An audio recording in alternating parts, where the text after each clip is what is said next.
eh, bagaimana dalam praksis dan bagaimana dalam esensi. Tentunya mudah-mudahan nanti ada diskusi yang mencerahkan, ada elaborasi tentunya dari jamaah sekalian.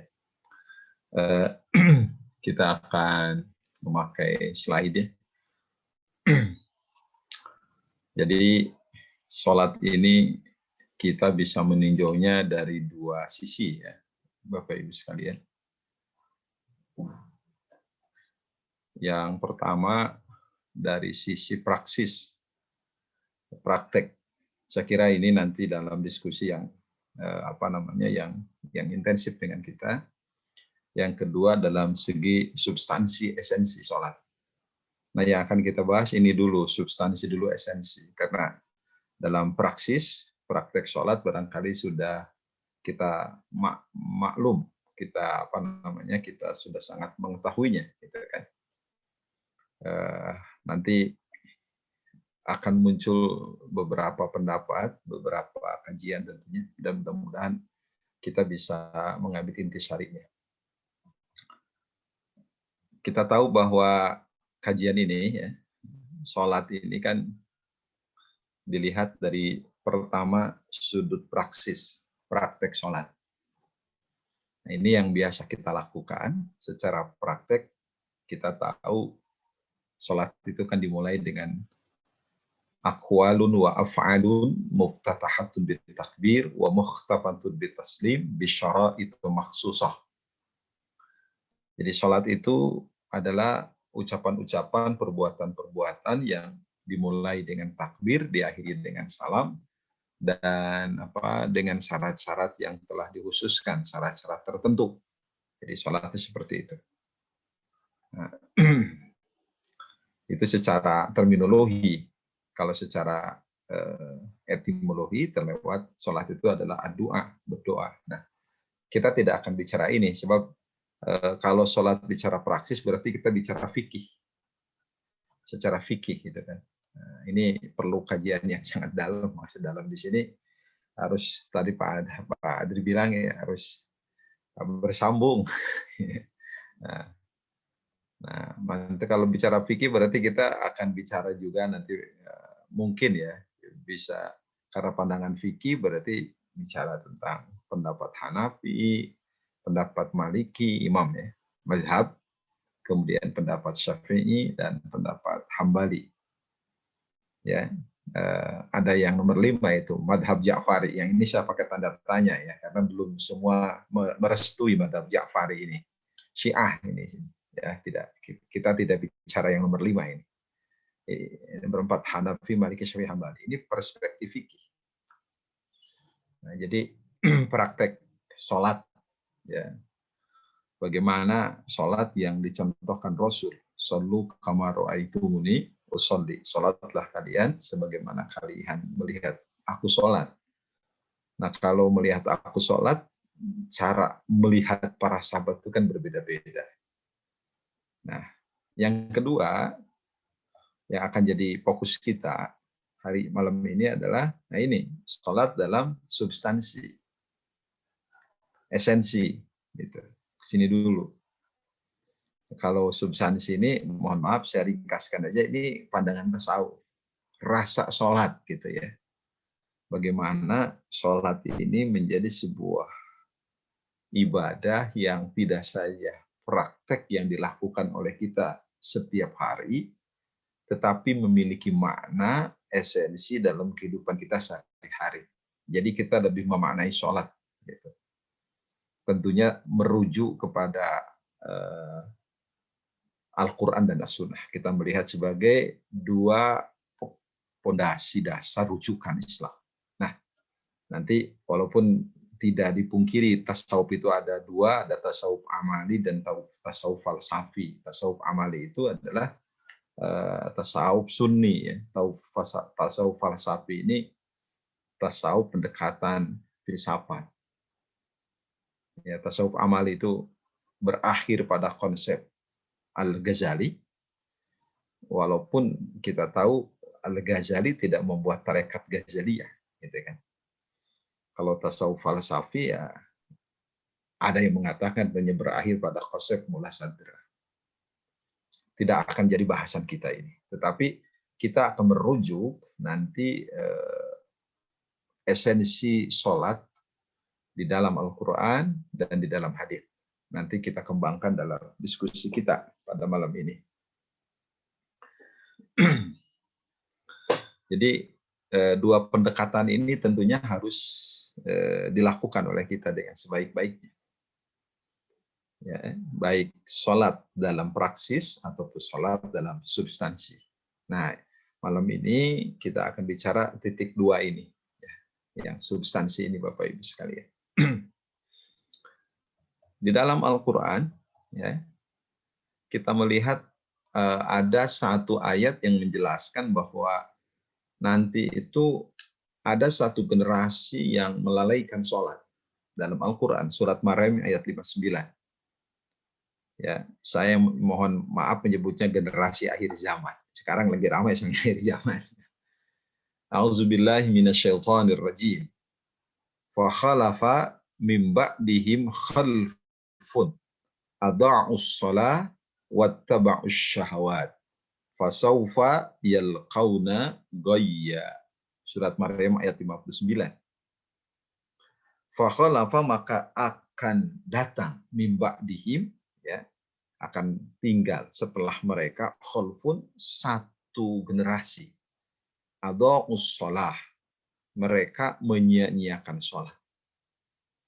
Jadi Al-Quran sudah bisa memberikan prediksi masa depan akan datang satu generasi yang melalaikan sholat. Wattaba'us syahawat, dan mereka mengikuti syahwat.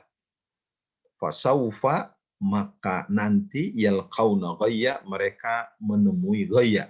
Nah, ini pengertian ghayya ini kalau kita lihat terjemahan Kemenag, ini artinya ghayya ini sesat. Jadi akan datang satu generasi yang melalaikan sholat, mereka mengikuti syahwat, yang ujungnya mereka menemukan kesesatan. Jadi kalau kita runtut, kesesatan itu muncul karena syahwat, dan syahwat itu diikuti karena melalaikan sholat, gitu ya. Kalau kita pakai mafhum mukhalafah, gitu ya. Jadi sholat itu ketika ditinggalkan melahirkan kesesatan, sesat dalam hidup. Nah, coba kita lihat di dalam tafsir, siapa ini yang disebut khalfun di sini? Ya, dalam kitab Al-Qurtubi, ya, ada pendapat Muhammad bin Ka'ab Al-Qurzi dan Mujahid bahwa yang disebut khalfun di sini adalah generasi hukum qaumun min ummati Muhammadin sallallahu alaihi wasallam fi akhir zaman. Nah, ini yang saya mohon maaf menyebutnya generasi akhir zaman. Ini dalam tafsir Al-Qurtubi, ya. Muhammad bin Ka'ab Al-Qurzi dan Mujahid. Mujahid ini adalah seorang ahli tafsir yang termasuk muridnya Ibnu Abbas. Muhammad bin Ka'ab Al-Qurzi dan Mujahid, ya, Imam Mujahid dan Atha, ya, mengatakan yang disebut khalfun di sini, generasi itu adalah mereka adalah qaumun min ummati Muhammadin sallallahu alaihi wasallam fi akhir zaman. Mereka adalah umat Muhammad sallallahu alaihi wasallam fi akhir zaman, di akhir zaman. Nah, kita nggak tahu akhir zaman itu kapan. Jadi nanti akan ada satu generasi di akhir zaman yang adha'us shalah, yang melalaikan sholat. Itu dari umatnya Rasulullah sallallahu alaihi wasallam. Kemudian Bapak Ibu sekalian, nah, yang dimaksud dengan adha'us shalah, melalaikan sholat itu gimana? Dalam tafsir Ibnu Katsir disebutkan, faqala qailu al-murad bi idha'atiha. Nah, yang dimaksud dengan melalaikan sholat itu adalah tarkuha bil kulliyah. Nah, ya, meninggalkan secara sempurna semuanya. Jadi mereka yang disebut adha'us shalah itu kalau dalam pendapat Muhammad bin Ka'ab Al-Qurzi dan Ibnu Zaid bin Aslam dan As-Suddi, itu mengatakan bahwa melalaikan sholat itu artinya adalah meninggalkan sholat secara sempurna. Jadi mereka nggak sholat. Itu pendapat dari Muhammad bin Ka'ab Al-Qurzi, pendapat Ibnu Zaid bin Aslam, dan pendapat As-Suddi. Ini yang dikutip oleh Ibnu Katsir salah satunya. Jadi melalaikan sholat itu nggak sholat sama sekali. Kemudian, nah, kalau pendapat Al-Auza'i masih dari Musa bin Sulaiman, dari Qasim bin Mukhaimarah, fa khalafa min ba'dihim khalfun adha'us shalah. Ini maksud dengan melalaikan sholat itu adalah innama adha'u al-mawaqit. Nah, jadi tidak meninggalkan sholat semua gitu. Kalau pendapat yang satu lagi, tapi adha'u sholat itu adalah innama adha'ul mawaqit, yaitu melalaikan waktu sholat. Jadi bisa jadi menunda-nunda sholat gitu. Jadi bukan tidak sholat, tapi melalaikan waktu sholat. Sebab walau kana tarkan kana kufran. Sebab kalau meninggalkan sholat semuanya itu adalah kufur, tindakan kekufuran. Nah ini jadi ada dua pendapat Bapak Ibu sekalian. Dari pendapat wattaba'u ada'us shalah. Jadi jelas khalfunnya tadi adalah di sini ummati Muhammadin fi akhir zaman. Kemudian kalau adha'us shalah, ada yang mengatakan itu adalah semua sholat, ada yang mengatakan adha'us shalah itu adalah melalaikan waktu sholat. Jadi sholat itu berarti diundur-undur gitu ya. Tidak tepat waktu dalam mengerjakan sholat. Mudah-mudahan kita, keluarga kita, bangsa kita terhindar dari sini. Fasaufa yalqauna ghayya, maka mereka akan menemui ghayya. Ya, ghayya itu apa? Di dalam tafsir Ibnu Katsir, fasaufa yalqauna ghayya, Ali bin Abi Thalhah dari Ibnu Abbas mengatakan itu khusranan. Kerugian maksudnya ghayyan di sini. Jadi orang-orang yang melalaikan sholat itu akan mendapatkan ghayyan, kerugian. Itu menurut Ali bin Abi Thalhah dari Ibnu Abbas. Ya, ada juga Imam Qatadah mengatakan syarrad, akan mendapatkan keburukan, akan mendapatkan kejelekan. Jadi goyan ini artinya bisa khusranan, ya khusranan artinya kerugian. Jadi orang yang melalaikan sholat, yang mengundur-undur waktu sholat, itu akan mendapatkan kerugian. Ada juga yang mengartikan goyan di sini artinya adalah syarran, artinya itu apa? Kejelekan.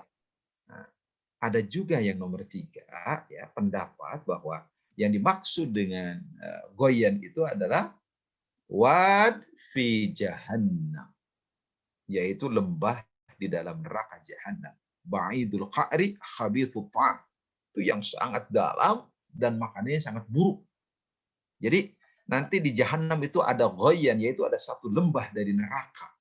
Jadi orang-orang yang melalaikan sholat itu nanti mereka akan menemukan goyan. Nah, dalam tafsir Ibnu Katsir ya. Ini pendapat Abi Ubaidah dan Abdullah bin Mas'ud. Jadi yang disebut dengan goyan itu adalah wadin fi jahannam. Wadin fi jahannam. Itu sebuah lembah yang ada di dalam neraka jahannam.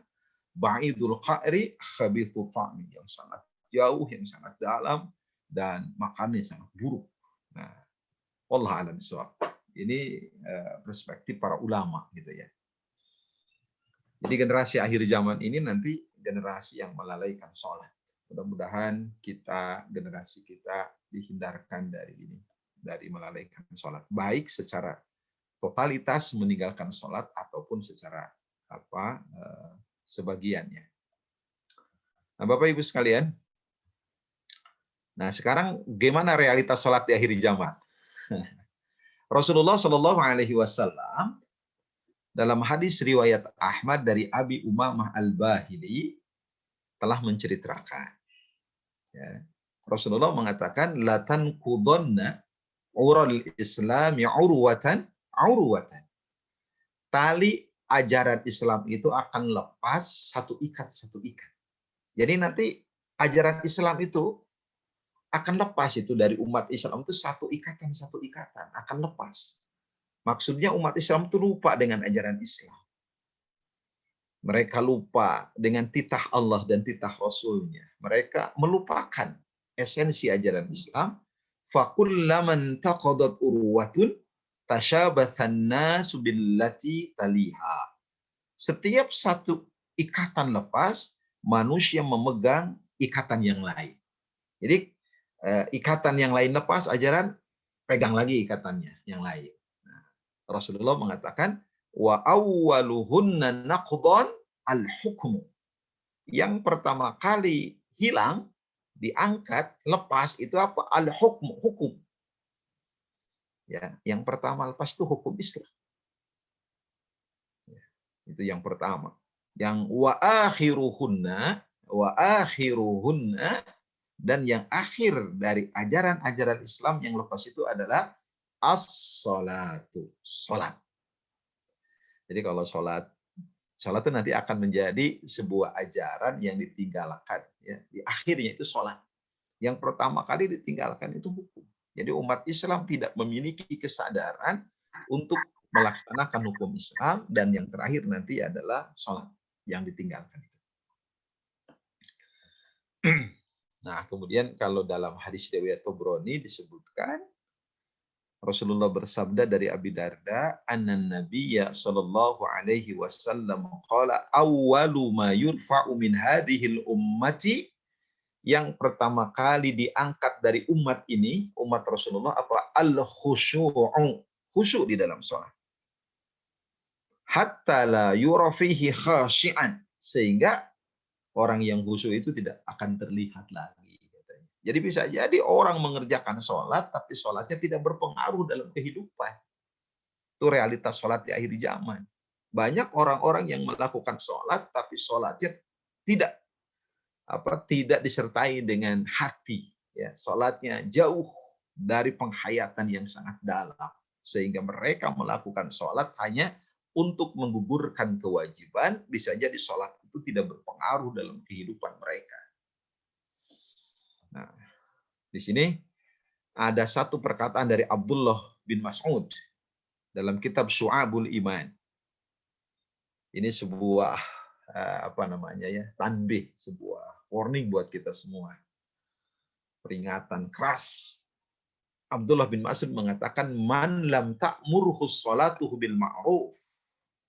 Siapa yang sholatnya tidak memerintahkan dia terhadap ma'ruf, artinya sholatnya tidak melahirkan perbuatan baik. Walam tanhahu anil munkar, dan sholatnya tidak mencegah dia dari perbuatan munkar, lam yazdad, tidaklah menambah buat dia minallah, dari Allah, illa dan kecuali jauh. Artinya apa? Orang yang seperti itu sholatnya dia akan menjadi lebih jauh dari Allah. Artinya tidak dekat lagi dengan Allah. Jadi orang yang sholatnya tidak melahirkan kebaikan, orang yang sholatnya tidak mencegah diri dari perbuatan munkar, maka sholat seperti itu bukan semakin mendekatkan diri kepada Allah, tapi semakin menjauhkan diri dari Allah. Jadi orang itu secara praksis dia melakukan sholat, tetapi ternyata sholat itu bukan sholat yang semakin mendekatkan diri kepada Allah, tetapi sholat yang melahirkan jauh dari Allah Subhanahu wa Ta'ala. Karena sholatnya tidak melahirkan perbuatan ma'ruf dan tidak mencegah dari perbuatan munkar. Itu menurut Abdullah bin Mas'ud. Nah, ini Bapak-Bapak Ibu sekalian jemaah yang dimuliakan Allah. Jadi ini realitas sholat di akhir zaman. Nah, kemudian kita lihat sekarang esensi sholat di dalam Al-Quran.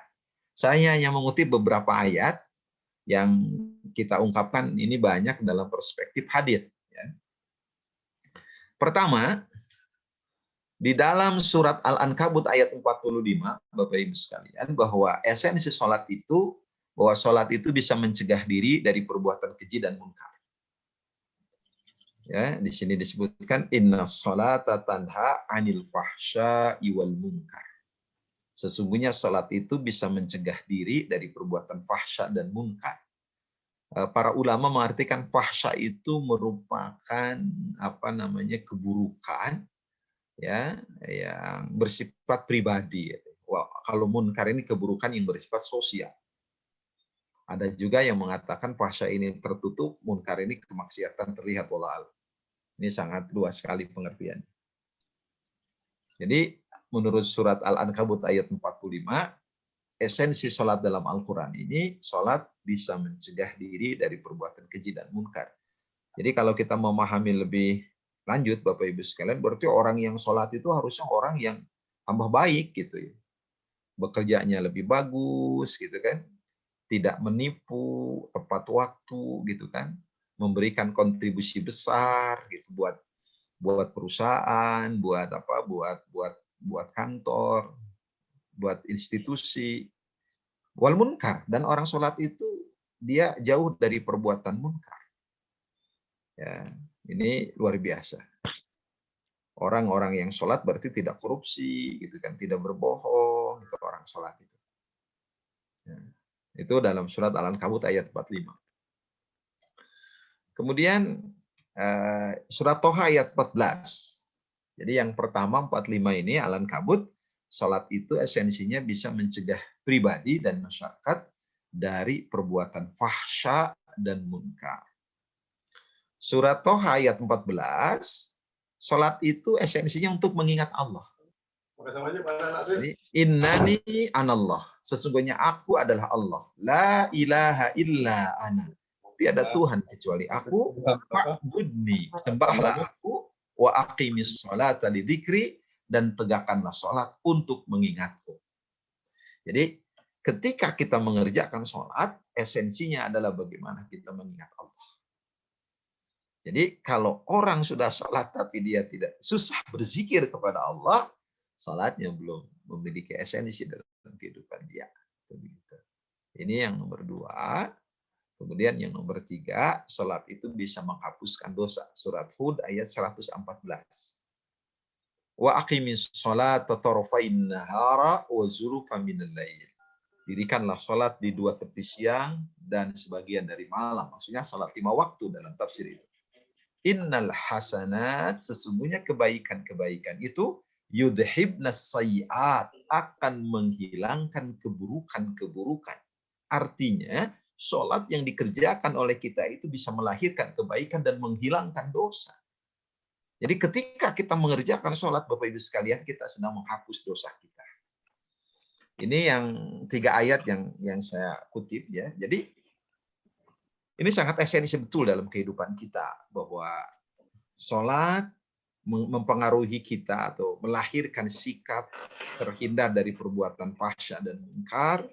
Sholat melahirkan kita zikir kepada Allah, dan sholat bisa melahirkan kebaikan dan menghilangkan dosa-dosa yang kita lakukan. Ini Bapak Ibu sekalian. Nah, nanti kita akan lihat bagaimana sholat dalam perspektif hadits esensinya. Dan ini sangat banyak. Begitu Pak Andri, masih ada waktu terus ya?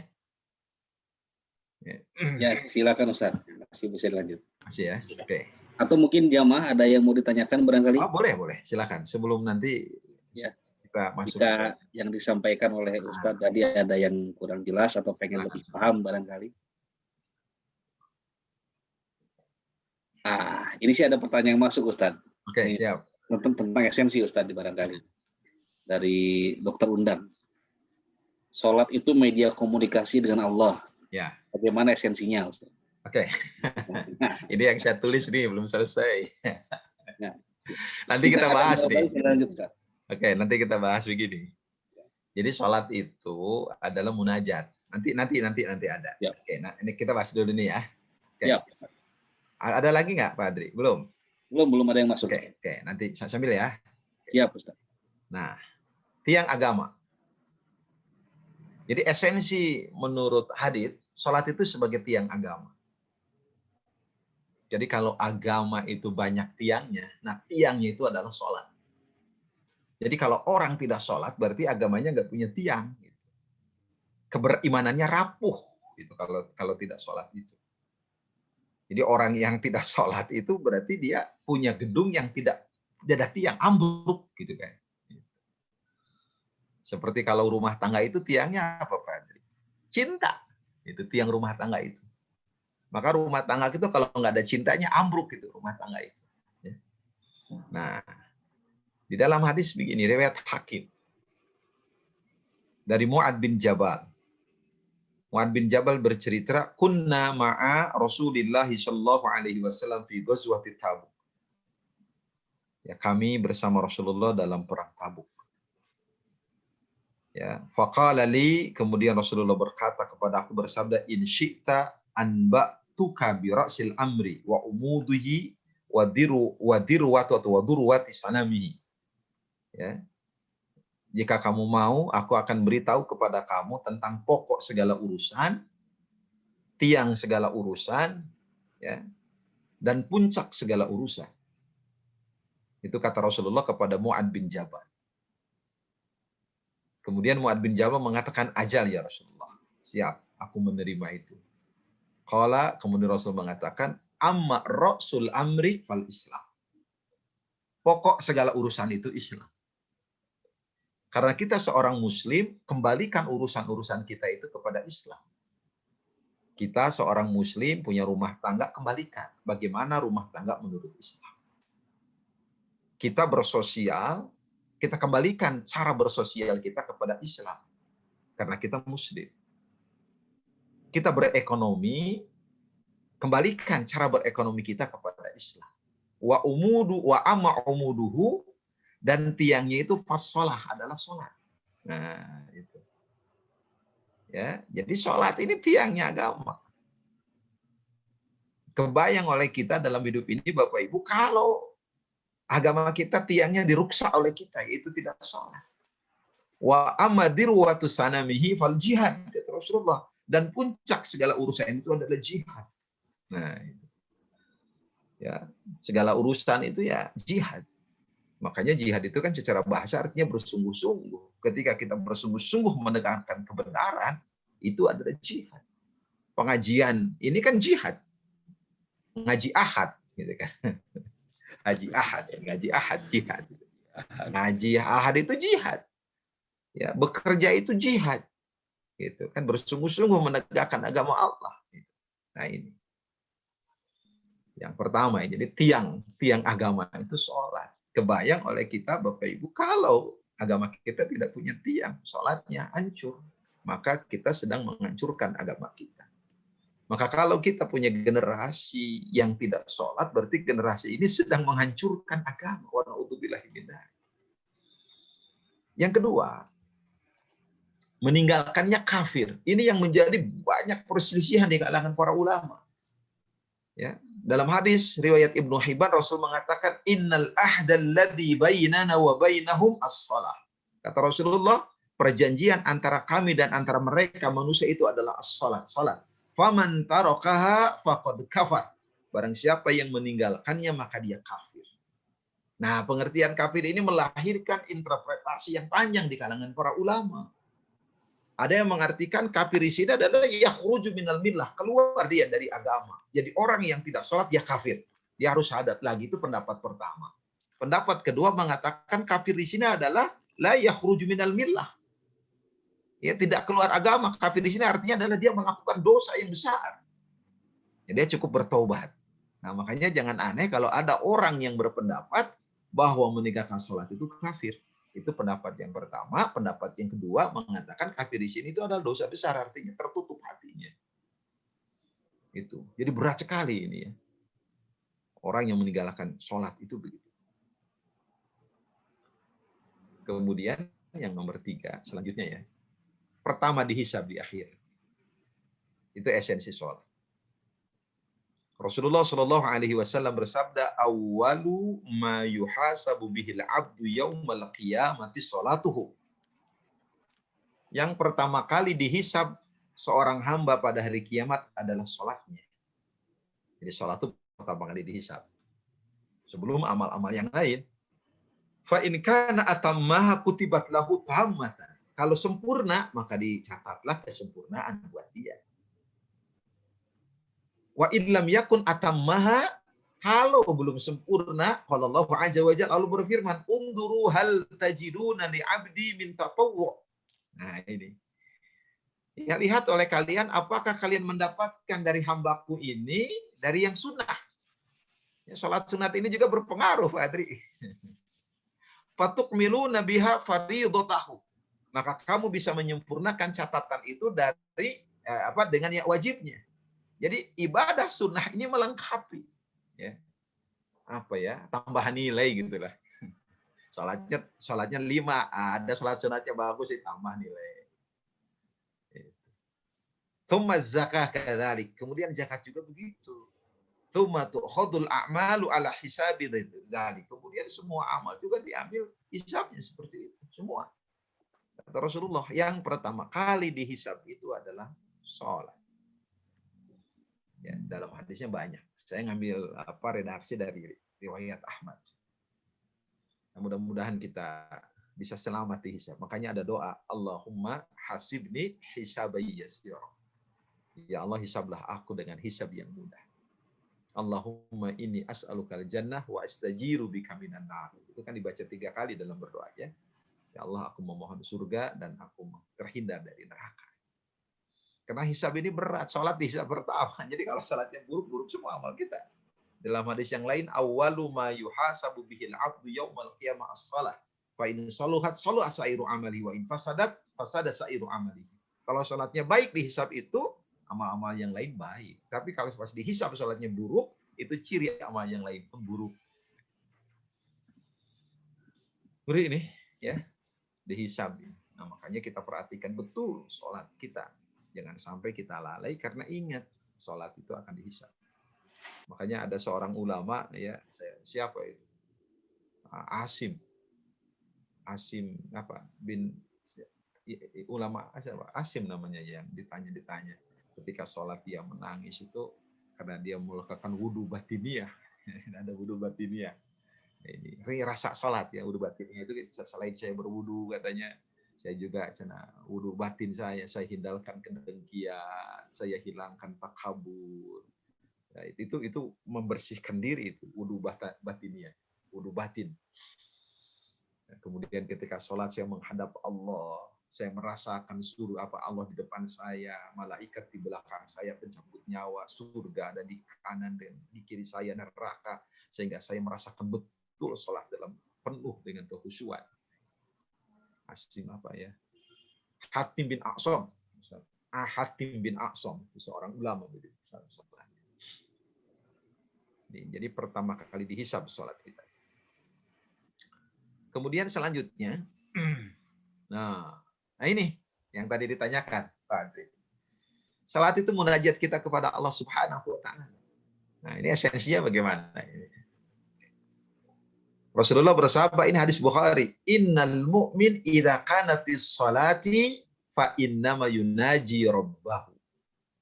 Sesungguhnya seorang mukmin apabila dia berada dalam sholat, fa innama yunaji rabbahu. Dia itu sedang munajat kepada Tuhannya. Apa itu munajat? Munajat itu adalah mukhatab biduni wasithah. Kita berdialog dengan Allah tanpa perantara. Nah, jadi begitu kita sholat ini kita sedang berdialog dengan Allah. Nah, makanya kalau kita baca Fatihah, gitu ya. Kenapa kita baca Fatihah itu harus ini ya, harus per ayat. Sampai dalam kitab Zadul Ma'ad kalau tidak salah disebutkan yaqifu inda kulli ayah. Rasulullah itu berhenti pada setiap ayat. Bismillahirrahmanirrahim. Berhenti.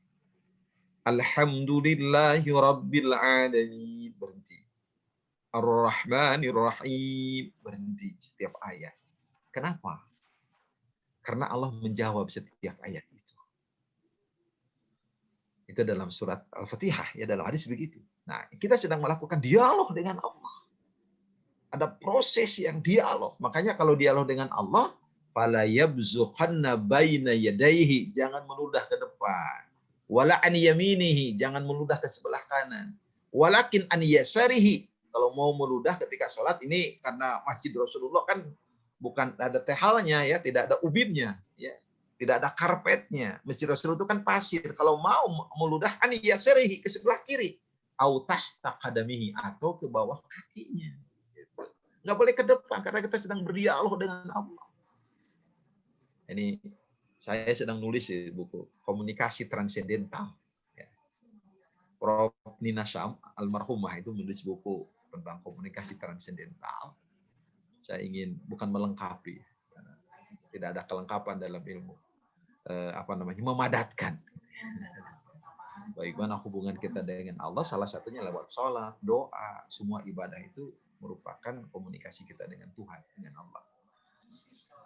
Ya, sebab kalau kita lihat dari dimensi beragama itu kan ada beberapa dimensi ya, agama itu kan ada belief, ada keyakinan, ada ritual, praktek, nah, ya. Kemudian ada konsekuensi beragama itu kan begitu kata Love and Stocks kan di dalam bukunya begitu. Nah, ada pengalaman, experience. Nah, pengalaman beragama itu salah satunya soal. Kenapa disebut dialog dengan Allah? Komunikasi dengan Allah. Esensinya kita sedang menyambungkan hubungan dengan Allah. Maka kita dialog dengan Allah, maka dalam baca surat Al-Fatihah saja kita tidak boleh dikemut gitu. Harus satu ayat. Kenapa? Karena ada dialog. Nanti kita temukan hadisnya. Biar kita konsentrasi ini dulu. Nah, jadi ketika sholat itu kita sedang munajat kepada Allah. Bagaimana kalau kita sedang berdialog dengan Allah? Ya, pakaian kita juga harus bagus. Ya, kita juga harus merendahkan diri di hadapan Allah. Bahasa kita harus tenang kan gitu. Makanya kenapa abrodu sholatakum, dinginkan dulu sholat kalian kata Rasulullah. Jadi kita kalau dalam kondisi sedang berkeringat gitu, ya diusahakan dinginkan dulu, hilangkan dulu keringat kita seperti itu. Itu dalam sholat itu seperti itu. Itu ya, jangan sampai kita sholatnya gimana kalau kita dialog itu dengan atasan kita ngomongnya cepat-cepat kan gak bagus juga itu kan. Harus perlahan gitu. Kita memiliki ketundukan di hadapan Allah karena kita sedang munajat kepada Allah. Maka dalam sholat nanti kita berdoa kepada Allah. Itu begitu. Ya, sholat itu munajat, berdialog dengan Allah. Sudah kejawab ya Pak Adri ya? Nah, ya, yang ini sudah ya. sebetulnya Ustaz. Ya, ini. Jadi tidak boleh diwaso barangkali Ustaz Al-Fatihah. Ya, disunahkan ya. Ya, disunahkan. Jadi Fatihah itu di wakaf ya. Nanti kita lihat hadisnya. Itu selanjutnya Bapak Ibu sekalian. Nah, sholat itu penghapus dosa. Itu kebahagiaan orang-orang yang rajin sholat itu dosanya hilang. Ya, Rasulullah bersabda, "Ara'aitum law anna naharan bi babi ahadikum yaghtasilu fihi kulla yaumin khamsan." Bagaimana pandangan kalian jika seandainya di depan pintu kalian itu ada sungai. Yaghtasilu fihi kulla yaumin khamsan. Dia mandi 5 kali dalam sehari. Ya kan? Bagaimana pandangan kalian kalau di depan rumah kalian ada sungai, kemudian mandi di sungai itu 5 kali. Makanya kalau sungai pengen bersih, harus ada di depan rumah. Itu ya. Kenapa sungai itu kotor di belakang rumah? Ya, ini kan teorinya. Makanya kalau pengen sungai bersih, itu di depan rumah kita. Jadi indah. Sekarang sungai-sungai kita di belakang rumah. Jadi kesannya itu pembuangan. Teorinya, saya waktu pelatihan tentang sungai di Cimahi ini, ya dengan Pemda Cimahi ini, salah satu hadis ini saya ungkap ini. Sungai kalau pengen bersih itu di depan, bukan di belakang. Kalau di belakang itu kan esensinya itu pemicunan gitu. Bagaimana kalau ada sungai di depan rumah kalian, kemudian mandi di sana sehari 5 kali. Ya. Kemudian Rasul mengatakan, "Dzalika yubki min daranihi." Apa pendapat kamu? Apa kamu bisa mengatakan ada kotorannya tidak? Qalu, mereka mengatakan la yubki min daranihi syai'an. Jelas tidak ada yang tersisa. Kotoran itu hilang. Karena sehari mandi 5 kali. Rasulullah mengatakan, qala fadzalika mitlus salawatil khamsi. Demikianlah perumpamaan salat 5 waktu, yamhullahu bihil khataya. Allah menghapus dengan salat itu dosa-dosa. 5 kali kita melakukan pembersihan diri, maka salat kita itu penghapus dosa-dosa. Jadi semangat salat karena kita mau menghapus dosa. Jangan sampai habis salat dosa lagi. Nanti kita nggak punya catatan amal soleh karena dipakai menghapus dosa doang. Ya, habis sholat terus dihapus, jangan berbuat dosa lagi. Ya, sebab ada dosa yang terasa, ada dosa tidak terasa. Nah, yang dihapus ini ada dosa-dosa kecil. Kalau dosa besar nggak bisa dihapus karena harus taubat dosa besar itu. Kalau dosa kecil dihapus, tapi kalau dosa besar harus dihilangkan. Dia harus ditaubat. Nah, makanya kita sudah menceritakan dosa besar ya. Salah satunya apa? Ghibah. Ghibah itu kan dosa besar, bukan dosa kecil. Ghibah ya, sudah kita bahas tuh. Ya, minggu kemarin ramai waktu kita ngebahas. Ghibah itu dosa besar. Nah, ini Bapak Ibu sekalian ya. Kemudian apa lagi esensi sholat itu? Nah, amal yang dicintai Allah Subhanahu wa taala. Jadi ketika kita sholat, kita sedang menuju sebuah amal yang dicintai Allah. Kalau Allah mencintai amal itu, pasti Allah mencintai waktunya, pasti Allah mencintai pelakunya. Karena Allah mencintai perbuatannya, berarti Allah juga mencintai orang yang melakukannya, dan Allah juga mencintai saat-saat itu, waktunya. Abdullah mengatakan kepada Rasulullah, ya, dia sa'altu Nabiya sallallahu alaihi wasallam ayul amal ahabu ilallah. Ya Rasulullah, amal apa yang paling dicintai Allah? Rasul menjawab, as-salatu ala waqtiha. Salat pada waktunya. Jelas maksudnya salat di awal waktu. Itu amal yang sangat dicintai Allah. Qala, kemudian Abdullah mengatakan, tsumma ayyun, apalagi ya Rasulullah? Rasul mengatakan, qala birrul walidain, berbuat baik kepada kedua orang tua. Setelah salat, berbuat baiklah kepada orang tua. Jangan sampai hati orang tua kita tergores. Sebaik apapun sholat kita, kalau hati orang tua kita tergores karena kata-kata kita, tindakan kita, berarti sholat kita tidak bermakna. Ya. Ini malah Rasulullah mengatakan kan ridhollah fi ridhol walidain wa sakhutullah fi sakhatil walidain. Ridho Allah tergantung ridho orang tua, dan murka Allah tergantung murka orang tua. Jadi percuma kita melakukan sholat kalau ternyata yang kedua ini ya kita abaikan, berbuat baik ke orang tua. Kemudian yang ketiga, tsumma ayun, qala al jihad fi sabilillah, kemudian jihad di jalan Allah. Jadi sholat itu pertama. Jangan pernah kita melalaikan, karena itu adalah amal yang dicintai Allah. Jadi begitu azan berkumandang, tinggalkan. Seluruh aktivitas kita menuju masjid, sholat berjamaah. Setiap langkah kita penghapus dosa, langkah yang kanan, langkah kiri menghapus dosa, langkah kanan meningkatkan derajat kita di hadapan Allah. Kemudian sholatnya 27 derajat, dan kita datang ke satu tempat yang dicintai Allah, masjid. Kemudian kita dicintai Allah karena kita mengerjakan pekerjaan yang dicintai Allah, dan waktunya pun Allah turunkan ridho Allah. Nah, itu sholat. Ini Bapak Ibu sekalian, ya. Jadi esensinya sholat merupakan amal yang dicintai Allah. Jadi kita rasakan di dalam hati kita itu. Ini esensi sholat. Coba kalau ngebahas fikih nantinya stagnan. Ya, praktek sholat ya begitu nanti itu. Ya. Kemudian apalagi? Nah, ini kedekatan hamba dengan Allah itu ada dalam sholat. Jadi ketika kita sholat, kita sedang dekat dengan Allah. Ketika kita sholat, Allah dekat dengan kita. Ya. Rasulullah bersabda, akrab. Akrab itu kan sesuatu yang sangat dekat. Akrabu ma yakunul abdi min rabbih wa huwa sajidun. Ya. Kedekatan seorang hamba yang paling dekat dengan Tuhannya, wa huwa sajidun. Dalam keadaan sujud. Sujud kan dalam keadaan sholat. Jadi tidak ada lagi kesempatan yang paling dekat seorang hamba dengan Allah kecuali sujud. Sujud hanya dalam sholat. Fa'akthirud doa. Perbanyak kalau oleh kalian berdoa. Makanya kan boleh kita dalam sujud banyak doa. Nah, gitu. Karena inilah kondisi kita yang paling dekat dengan Allah. Tidak ada orang yang paling bahagia di dunia ini selain orang-orang yang dekat kepada Allah.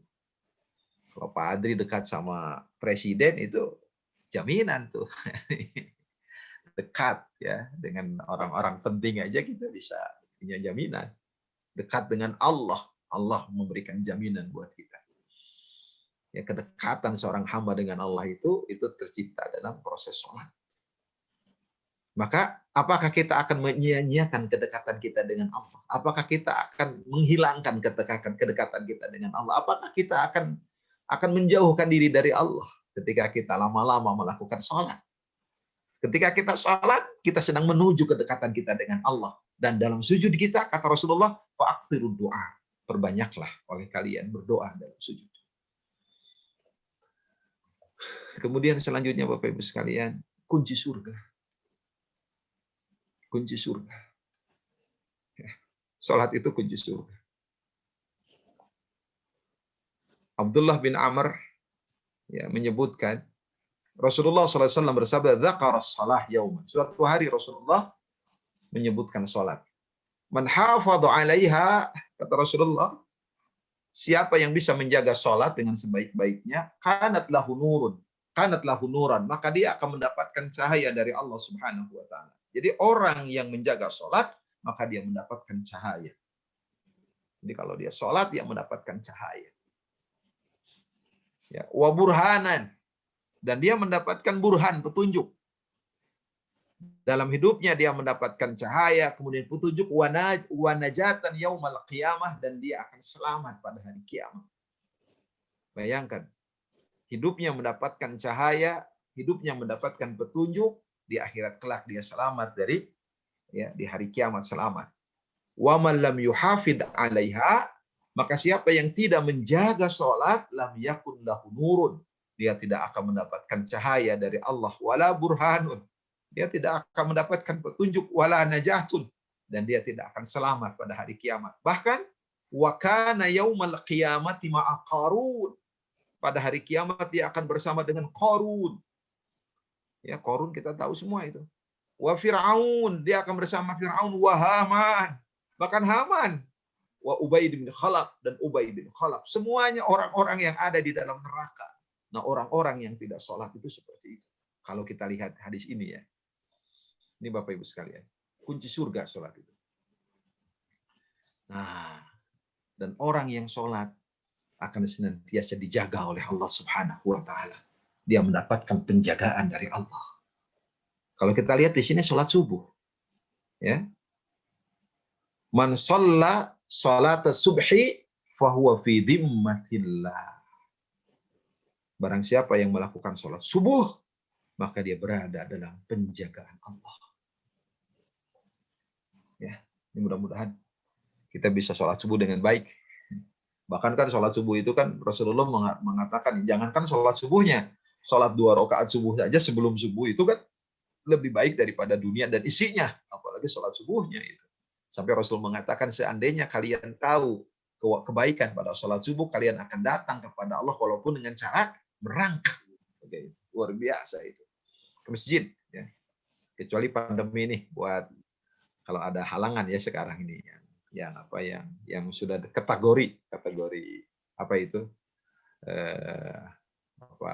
di atas 50 ya. Tapi sekarang kan sudah ada vaksin, mudah-mudahan kita bisa ini. Bukan berarti sudah divaksin juga tidak menjaga protokol kesehatan. Tetap kita jaga protokol kesehatan. Penjagaan Allah. Nah, kemudian ini ribat di jalan Allah, Pak Adri. Jadi kalau kita sholat itu kita dianggap ribat. Apa itu ribat? Berjuang di jalan Allah. Jadi kalau kita sedang sholat, itu sedang berjuang di jalan Allah. Rasulullah bersabda, ala adullukum ala ma yamhullahu bihil khataya. Inginkah aku tunjukkan kepada kamu sesuatu yang bisa Allah hapus dengan sesuatu itu dosa kamu. Wa yarfa'u bihi darajat, dan Allah akan angkat dengan hal itu derajat kamu. Apa? Qalu, para sahabat mengatakan, bala ya Rasulullah. Ya Rasulullah, tunjukkan kepada kami apa yang bisa membuat dosa kami hilang dan derajat kami diangkat itu. Rasul kemudian menjawab, isbagul wudu alal makarih. Sempurnakan wudu ketika kalian susah untuk berwudu. Dalam kondisi dingin, jauh jarak untuk berwudu, berwudulah. Karena itu merupakan sesuatu yang bisa menghapus dosa dan mengangkat derajat. Wa kathratul khuta ilal masajid. Banyak melangkah ke masjid. Ya. Itu akan menghapus dosa dan mengangkat derajat kita. Wudu sempurna dan banyak melangkah ke masjid, wantidharus sholati ba'da sholat, dan menunggu sholat setelah sholat. Kemudian Rasul mengatakan, fadzalikumur ribat. Itulah ribat. Apa ribat? Berjuang di jalan Allah. Jadi kalau kita sedang sholat, kita sedang berjuang di jalan Allah Subhanahu wa ta'ala. Nah, ini Bapak Ibu sekalian esensinya. Nah, itu esensinya. Nah, sekarang apa ciri orang yang sholatnya diterima Allah? Ini dalam hadis riwayat Bazzar. Jadi kalau dalam riwayat Bazzar ini ada ciri-ciri orang yang sholatnya diterima Allah. Ini hadis qudsi, Bapak Ibu sekalian ya. Rasulullah Shallallahu Alaihi Wasallam bersabda, "Qala Allahu tabaraka wa taala." Ini hadis qudsi. Allah tabaraka wa taala berfirman, "Innama ataqabbalus salata mimman tawaddu'a biha li'azamati." Aku hanya akan menerima salat dari hambaku yang tawadu karena keagunganku. Jadi salatnya melahirkan ketawaduan karena keagungan Allah. Dia tawadu bukan karena tidak punya apa-apa, karena dia tawadu karena Allah Maha Agung. Allah Maha Besar. Jadi orang yang sholatnya diterima Allah adalah orang yang tawadu karena keagungan Allah. Walam yastatil ala khalqi. Dia tidak berbuat zalim kepada hambaku. Ya. Jadi orang-orang yang berbuat zalim kepada hamba Allah, nah, sholatnya tidak diterima Allah. Walam yabit musirran ala maksiyati. Tidak terus-terusan berbuat maksiat kepada Allah. Maksiatnya berhenti secara total. Salatnya diterima Allah Subhanahu wa taala. Wa qata'a naharahu fi dzikri, dan memutuskan hari dengan zikir. Artinya apa? Mengisi hari-harinya dengan zikir kepada Allah. Itu orang-orang yang salatnya diterima oleh Allah. Ya. Hari-harinya ia putuskan dengan zikir. Ia isi dengan zikir. Wa rahimal miskin, menyayangi orang-orang miskin. Salatnya melahirkan sikap sayang kepada orang-orang lemah, orang-orang miskin. Ia sayangi. Wabanas sabil, dia juga menyayangi as-sabil, ibni sabil, orang-orang yang kehabisan bekal di perjalanan. Wal armalah, dan dia juga menyayangi janda-janda. Warahimal musab, dan dia juga menyayangi orang-orang yang kena musibah. Itulah orang-orang yang salatnya diterima oleh Allah. Dzalika nuruhu kanuri syamsi. Demikianlah cahayanya, kata Rasulullah, kata Allah nih, kanuri syamsi, seperti cahaya matahari. Aqla'uhu bi izzati. Ya. Aku penuhi dia dengan kemuliaanku. Wa astahfidhuhu malaikati, dan aku akan perintahkan kepada malaikatku untuk melindungi dia. Aj'allahu dhulmatan waran. Aku jadikan pada kegelapannya ada cahaya. Kalau dia mendapatkan kegelapan, dia mendapatkan cahaya. Wa fil jahalati hilman, dan ketidaktahuannya ada kebijaksanaan. Wa mataluhu fi khalqi, perumpamaan ia di tengah-tengah hamba-hambaku, kamatalil firdaus, seperti surga firdaus fil jannah yang ada di dalam surga. Itu dalam hadis Al-Bazzar. Ini Bapak Ibu sekalian, mudah-mudahan kita bisa meraih ini, ciri orang yang sholatnya diterima Allah Subhanahu wa taala. Allah alam bisawab. Hadirin, demikian ya Bapak-bapak, Ibu-ibu, para guru besar, para dokter, sejawat semua, mudah-mudahan Allah Subhanahu wa taala memberikan makna yang luas buat kita dalam mengerjakan sholat. Allah alam bisawab. Silakan. Barangkali ada pertanyaan. Alhamdulillah, alamin. Terima kasih Ustaz Syukran jazakallah atas materi yang disampaikan. 1 jam ya. Tadi dibahas oleh Ustaz, diawali dengan bagaimana melalaikan sholat, lalu realitas sholat di akhir zaman dengan berbagai hadis-hadis yang beliau sampaikan, dan esensi sholat di dalam Al-Quran dan juga di dalam hadisnya. Itu saja. Silakan kepada para peserta jamaah sekalian. Mohon maaf saya tadi lupa mengingatkan untuk mengajukan pertanyaan ya, karena tadi saya menyimak sekali sambil mencatat. Alhamdulillah rabbil alamin. Silakan para jamaah sekalian yang akan memiliki pertanyaan. Karena pertanyaan yang masuk tadi dari Dr. Undang sudah terjawab ya oleh materi dari Ustaz. Prof Azali barangkali silakan Prof. Itu mohon penjelasannya Ustaz mengenai bahwa salat itu penghapus dosa itu. Iya. Ya. Jadi sholat itu penghapus dosa ya. Tadi hadis yang ini kan. Nah, ini hadis. Nah, ini sholat itu penghapus dosa. Jadi ketika kita sholat, dosa-dosa yang dihapus itu dosa-dosa kecil. Dan kita jangan meremehkan dosa kecil, karena kalau dosa besar itu harus dengan taubat. Jadi ketika kita sholat, nah dosa-dosa kecil kita hilang tuh. Dosa tidak terasa. Itu. Jadi ketika takbir beres sholat, hilang dosa. Gitu kan. Salah satu dosa kecil itu apa? Salah satu dosa kecil ya, nggak kerasa itu. Kan dosa kecil juga kata Rasul kalau numpuk jadi dosa besar masuk neraka. Berat ya. Nah itu hilang dengan sholat. Ketika kita sholat hilang. Dosa kecil, dosa terasa, tidak terasa hilang. Salah satu dosa kecil itu apa? Salah satu dosa kecil. Halo. Dosa kecil itu salah satunya ini ya. Membiarkan suami itu dosa kecil itu. Ya, Pak. Membiarkan istri. Suami makan dibiarkan sendiri, istri tidak diantar gitu kan. Makanya sekarang itu suami ngantar istri pakai uang, udah selesai. Karena istri itu kalau belanja lebih enak diantar uang oleh suami daripada diantar suami sendiri kan begitu. Gitu. Ya banyak dosa-dosa. Ini maksudnya dosa kecil, Prof. Ya. Kalau dosa besar harus tobat. Jadi kita tidak usah mohon diampuni dosa saya begini, itu otomatis ya Ustaz ya? Ya tapi harus minta juga, Prof, itu Prof. Jadi satu sisi kita berdoa kepada Allah mohon ampun, mohon tobat, sisi lain memang sholat kita ini sebagai proses untuk menghapus dosa kita. Makanya habis sholat tidak ada ucapan lain selain istighfar, bayangkan itu. Assalamualaikum kanan, assalamualaikum kiri, langsung istighfar. Jadi yang disunahkan Rasul seperti itu kan. Ya, assalamualaikum kan, gitu nggak ada kata-kata alhamdulillah, nggak ada, langsung istighfar. Itu apa? Untuk mensucikan. Jangan-jangan dalam sholat kita tadi ada riya. Dalam sholat kita terlalu panjang, gitu kan, bisa membuat jamaah tidak khusyuk.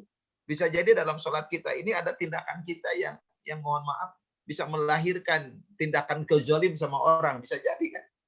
Seorang imam dia asik membaca Quran sampai lupa di belakang ada yang tua, gitu kan. Nah, maka begitu assalamualaikum kanan langsung, assalamualaikum kiri langsung dia istighfar 3 kali. Bagaimana sholat itu ternyata menghapuskan dosa, bahkan begitu beres sholat saja langsung dihapus lagi tuh dengan istighfar gitu kan.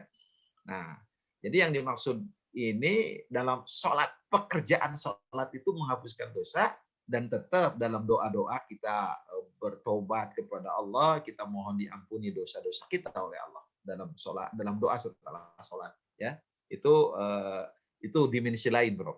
Jadi satu sisi kita melakukan sholat itu sedang melakukan sebuah pekerjaan perbuatan penghapus dosa, dan kita kuatkan penghapusan dosa itu dengan taubat kita dan doa-doa kita setelah sholat. Wallahu a'lam bishawab. Demikian, Bro. Terima kasih. Sama-sama, Bro. Baik, alhamdulillah Ustaz Hatunun. Ini ada pertanyaan yang kedua yang masuk Ustaz dari Dr. Herman Susanto. Assalamualaikum, maaf Ustaz. Waalaikumsalam. Kalau boleh tolong diulangi kembali tanda-tanda sholat kita diterima Ustaz. Oh ini yang ini ya. Ya gini. Jadi sholat orang yang diterima Allah itu, ini hadis Bazzar ya. Yang pertama adalah orang yang tawadu. Ya. Innama ataqabbalus shalah mimman tawadhu'a li uzmat biha li azamati. Orang yang tawadu. Jadi salatnya melahirkan ketawaduan, rendah hati. Dia tidak sombong. Bayangkan coba, kita kan dalam salat itu kepala kita yang ada di atas aja sampai disungkurkan ke bawah. Mohon maaf, pantat kita yang berisi dengan kotoran diangkat oleh Allah melebihi kepala kita. Itu kan nilai filosofinya di sana. Makanya aneh kalau orang sudah sholat masih sombong. Sombong dengan jabatan, sombong dengan harta, sombong dengan ilmu, sombong dengan pengikut, sombong dengan amal soleh, sombong dengan istri, suami, golongan, anak, dan sebagainya. Seluruh fasilitas itu bikin kita sombong. Hati-hati. Orang yang sholatnya diterima melahirkan ketawaduan kepada Allah. Walam yastatil ala khalqi. Dia tidak zolim kepada hamba. Jadi kalau masih melakukan kezaliman, ciri salah kita nggak diterima. Apa salah satu bentuk kezaliman? Mempersempit belanja istri, nah, buat suami. Bentuk kezaliman. Kan istri punya hak, ya kan pamajikan itu singkatan, pamajikan, paknya pakaian, tugas suami ngasih pakaian ke istri. Kalau istri pakaiannya kurang, suami yang dosa loh. Mak maraban ngasih makan, jimaan ngasih kebutuhan biologis, kan kandangan kasih rumah. Dan bentuk kezaliman istri itu adalah membuat suami susah, itu bentuk kezaliman istri juga itu. Makanya ketika suami ngasih uang, tekedah cekap sakit, itu istri solehah. Jadi orang yang zalim kepada hamba Allah, ya itu sholatnya nggak diterima. Nah, bentuk kezalimannya lain banyak. Dalam hadis disebutkan ya, bentuk kezaliman itu apa? Tidak membayar ongkos pekerja itu. Ya, ada orang yang bekerja di kita, mohon maaf, asisten rumah tangga gitu ya. Kemudian itu tidak diberikan hak-haknya, itu kezaliman, hati-hati. Walam yabit musiron ala maksiati, tidak terus-terusan berbuat maksiat. Maksiat itu merupakan sebuah keniscayaan bagi seorang manusia. Manusia itu tidak akan pernah bersih dari dosa. Ya, tapi sholatnya itu melahirkan ingat Allah, sehingga maksiatnya bisa dihentikan oleh dia. Itu. Jadi sholatnya melahirkan dia berhenti dari maksiat. Kemudian waqata'an naharahu fi dzikri, mengisi siang-siangnya mengisi hari-harinya dengan zikir. Dia senantiasa ingat kepada Allah. Itu orang yang sholatnya diterima Allah, hatinya terkait dengan Allah, lisannya terkait dengan Allah, tindakan semuanya terkait dengan Allah. Itu orang-orang yang sholatnya diterima Allah. Artinya apa? Dalam segala kehidupannya dikontrol oleh ingat kepada Allah. Muraqabah, dia merasakan Allah memantau dia. Warahimal miskin, menyayangi orang-orang miskin. Apalagi di tengah pandemi seperti ini kan, kita sayangi orang-orang miskin, itu bentuk wujud sholat kita diterima Allah. Wabnas sabil, menyayangi orang-orang yang kehabisan bekal di perjalanan. Bisa jadi ada orang yang hilang uangnya di perjalanan, kita kasihi mereka. Maka Umar bin Khattab membangun sebuah gedung khusus, tempat persinggahan Ibnu Sabil, orang-orang yang ada di perjalanan. Itu kan di Arab itu kan padang pasir sangat luas. Umar bikin itu sebuah gedung rumah persinggahan untuk orang-orang yang sedang jalan. Nah, jadi sangat baik sekali kalau kita bangun rest area gitu kan. Gratis makan minum di sana. Aduh, penuh rest area kita itu. Rest area sekarang itu, ya. Wal armalah, menyayangi janda-janda itu, ya. Jadi hadisnya ada. Jadi orang yang menyayangi janda itu sholatnya diterima Allah. Awas, menyayangi bukan menikahi. Awas, ingat itu. Jangan disalahartikan. Papa aku naon kuning nyapisan sholat mama diterima ku Allah. Awas itu. Jangan mendalili amal. Mohon maaf ya ini. Perhatikan mereka. Ya, perhatikan mereka. Ada anak yatim di sana. Warahimal musab, dan orang yang menyayangi orang yang kena musibah. Ya, kita berikan bantuan kepada orang-orang yang kemarin itu ada yang longsor, gunung meletus, banjir, itu kan kena musibah, sakit. Kemarin kita ya di awal-awal Covid ya ada gerakan APD itu kan, baju APD itu luar biasa itu ya. Gerakan dari Ibu Majlis Taklim disebar ke seluruh rumah sakit, itu luar biasa. Itu merupakan amal soleh ya. Luar biasa ini Pak Dokter ya, ini ciri orang yang di sholatnya diterima. Ini luar biasa nih akhirnya. Nuruhu kanuri syamsi. Cahaya orang itu seperti cahaya matahari. Aqla'uhu bi'izzati. Aku penuhi dia dengan kemuliaanku. Wa astafidhuhu malaikati, dan aku perintahkan kepada malaikatku untuk memberikan perlindungan kepada dia. Ya, aj'alulahu dzulumatu nuron. Kalau dia berada dalam kegelapan, dia mendapatkan cahaya. Wa fil jahalati hilman. Kalau dia menemukan kebodohan, ketidaktahuan, aku berikan kebijaksanaan. Wa mataluhu fi khalqi kamatalil firdausi fil jannah. Perumpamaan dia di tengah-tengah hambaku seperti surga Firdaus di tengah-tengah surga. Luar biasa. Wallahu a'lam bishawab. Silakan. Baik, terima kasih. Tadi ada pertanyaan dari Profesor Herman Susanto. Ustaz, mohon maaf ini saya akan membacakan pertanyaan secara berurutan. Profesor Herman ya? Ya, betul. Turun, Bro. Ya, saya akan membacakan pertanyaan secara berurutan. Yang berikutnya adalah dari Dr. Suwardi ini, Ustaz. Ini terkait ada fikihnya, Ustaz. Dalam membaca Al-Fatihah dalam sholat, Ustaz, Oke. Kalau didahului dengan membaca ta'awudz, boleh atau tidak, Ustaz? Oke. Ini di dalam Salat. salat ya. Baca ya harus baca ta'awudz di awalnya. Ya, sebentar. Nah, kita buka ini. Di dalam di dalam baca Fatihah. Nah, ini yang tadi saya bilang bahwa akan saya munculkan hadisnya. Ya, hadis tentang Fatihah. Nah, ini. Oke. Dari Abi Hurairah ini. Jadi kata Rasulullah, Allah berfirman ini, qasamtus salata baini wa baina abdi nisfain. Aku bagi salat antaraku dan antara hambaku dua bagian. Wali abdi ma sa'ala, untuk hambaku apa yang ia minta. Fa idza qala al-'abdu, apabila hambaku mengatakan alhamdulillahi rabbil alamin. Al-Fatihah itu Allah berfirman, hamidani abdi, hambaku memuji kepadaku. Ya kan? Kemudian wa idza qala, dan apabila mengatakan ar-rahmanir rahim, Allah mengatakan athna alayya abdi, hambaku memuji menyanjung kepadaku. Wa idza qala maliki yaumiddin, ya, Allah mengatakan majjadani abdi, hambaku memuliakan aku. Waduh. Jadi ini satu ayat Allah tuh menjawab terus gitu. Nah, bagaimana kalau kita membaca Fatihah? Harus pakai ta'awudz di awal. Di awal. Jadi begitu Allahu Akbar, setelah itu kita baca habis takbir itu baca doa istiftah.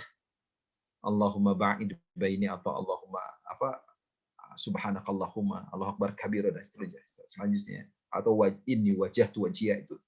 Nah, setelah baca itu, sebelum baca Al-Fatihah kita baca a'udzubillahi minasyaitonir rajim. Nah, baru kemudian baca bismillahirrahmanirrahim. Nah, ada ulama yang mengatakan harus membaca satu kali saja, gitu kan? Satu kali saja. Tapi sampai ada seorang ulama yang berpendapat bahwa itu harus dibaca pada setiap rakaat, saking pentingnya. Gitu. Tapi yang masyhur di kalangan para ulama adalah membaca ta'awudz di rakaat pertama.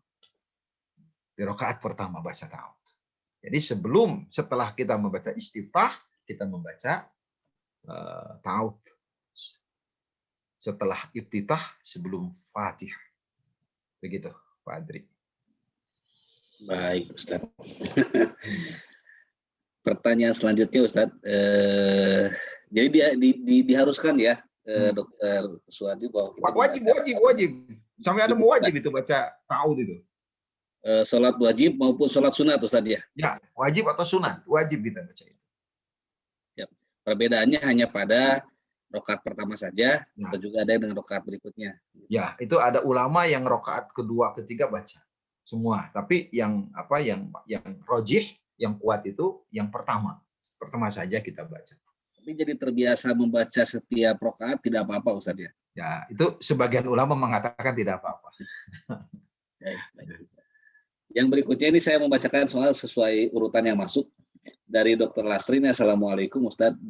Nah, ini permasalahan kita semua, Ustaz, termasuk saya ini. Ustaz, bagaimana cara menghadirkan hati yang khusyuk pada saat sholat, Ustaz? Nah, itu yang berat. Waduh, ini pertanyaannya punya Pak Adri ini. Aduh, Allahu Akbar ya. Sholat khusyuk. Sampai takbir, terus ke mana, Ustaz, yang mau tandil? Jadi khusyuk itu apa? Ya, di dalam Quran ya, surat surat Al-Mu'minun. Qad aflahal mu'minun alladzina hum fi salatihim khashi'un. Sungguh bahagia orang beriman, yaitu orang yang khusyuk dalam salatnya. Ibnu Rajab mengatakan khusyuk itu adalah kelembutan hati, kelunakan dan ketenangan, keterharuan, ketaatan dan keterlenaan kita dalam sholat. Apabila hati telah khusyuk, maka khusyuklah seluruh anggota badan, tunduk patuh pada hati. Jadi kalau begitu khusyuk itu menurut Ibnu Rajab bermula dari hati. Jadi kita sangat tidak mungkin bisa khusyuk kalau hati kita tidak fokus. Nah, bagaimana supaya khusyuk? Ini panjang ini. Ya, ini panjang. Ini supaya kita bisa khusyuk. Pertama, dari mana ini Pak Adri? Kita jawabnya dari mana? Oke, ya supaya khusyuk nih. Pertama, nah supaya kita bisa khusyuk. Pertama, ya menjawab azan dengan baik. Dari sini kita mulai. Jadi ketika kita ini khusyuk itu diawali dari apa? Menjawab azan. Satu. Kedua, bergegas, berwudu. Jangan menunda ketika sudah azan kita masih berleha. Kan hayya 'alas shalah, hayya 'alal falah.